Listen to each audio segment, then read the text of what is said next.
Ir jāiejaucās sabiedrībai un politiķiem tajā skaitā. Tiesiskā valstī. Nē, nav jāiejaucās.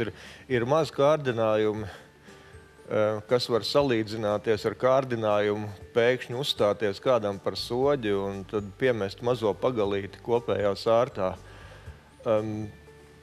Pedofīlija kā vārds, viņš ir tik ražani apaudzis ar tādiem tabū aspektiem, ka faktiski reti, kurš uzdrošinās kaut ko iebilst.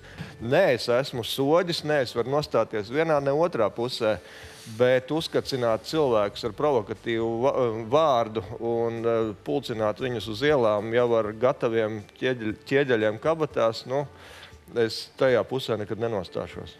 Tas kārdinājums ir milzīgs. Nākamā dienā pēc Maksimas sabāzt pusi Latviju cietumā un redzēt, kā kurš tiek sodīts un drusciņa asinis un taisnības sajūta.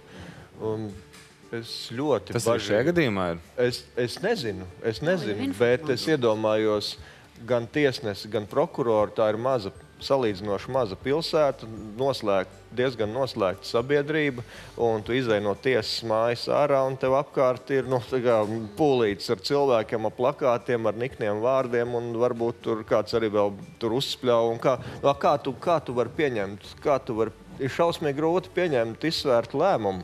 Vieglāk ir atdot saplosīšanai un dzīvot tālāk.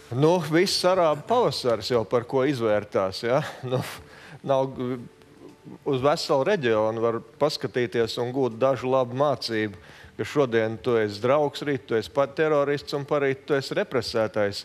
Šodien mēs tur gāzām pastāvošo iekārtu, triumfējām, tur gāzām nost pieminekļus, pēc 2 gadiem nācās atkal gāzt un atkal visiem cirst galvas un sodīt ar nāvi. Un tā tur nekas nav beidzies.